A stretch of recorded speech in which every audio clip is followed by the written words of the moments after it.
I want to ask you a really important question. What is it that drives and motivates you to sing? Your answer to that question can be the difference between something that gives you great joy and a sense of fulfillment, or a constant sense of frustration and disappointment. Sound check.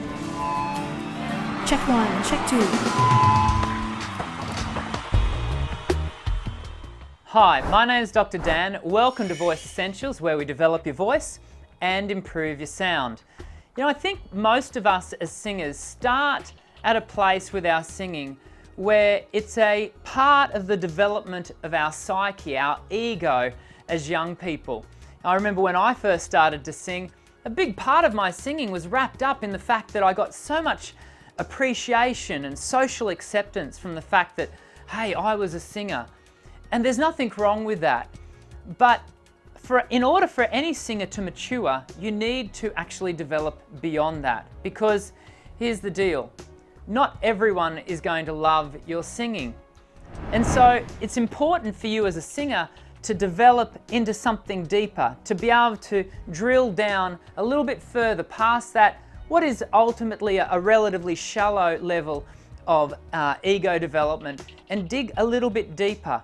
Each one of us has a search for significance. And if you place that sense of significance on your singing, I'm afraid that there's every chance you're going to be in for a pretty rocky road. We need to go deeper than other people's acceptance of us and our voice. Sound check. So I want to really challenge you to think about, and you may not be able to come up with a really quick answer. I want you to go away, I want you to think about, what is it that motivates me to sing? For me, it's become, I want to be able to deliver a message. I want to be able to communicate something to my audience.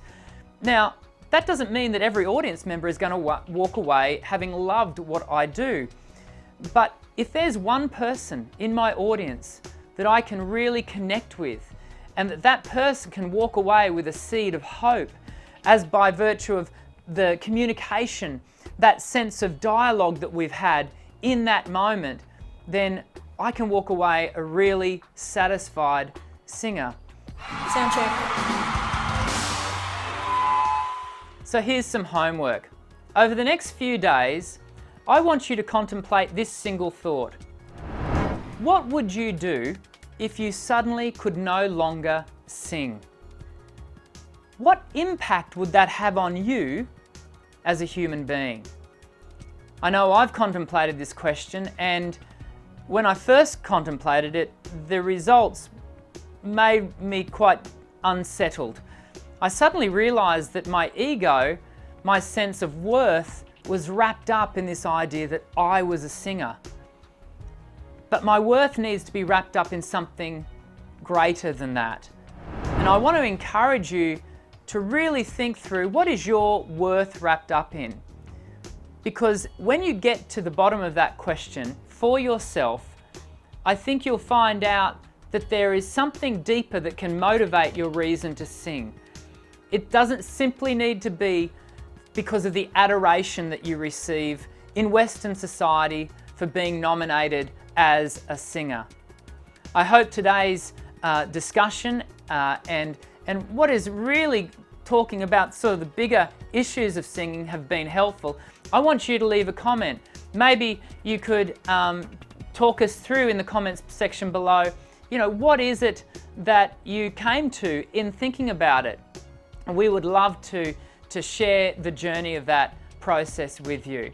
If this is the first time you've ever visited Voice Essentials, we would also, as a group here at Voice Essentials, invite you to subscribe and become a part of our ever-growing family here on YouTube.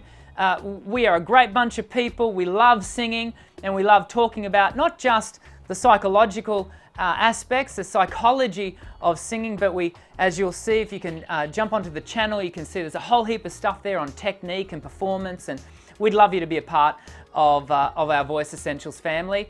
But for now, my name's Dr. Dan. Sing well.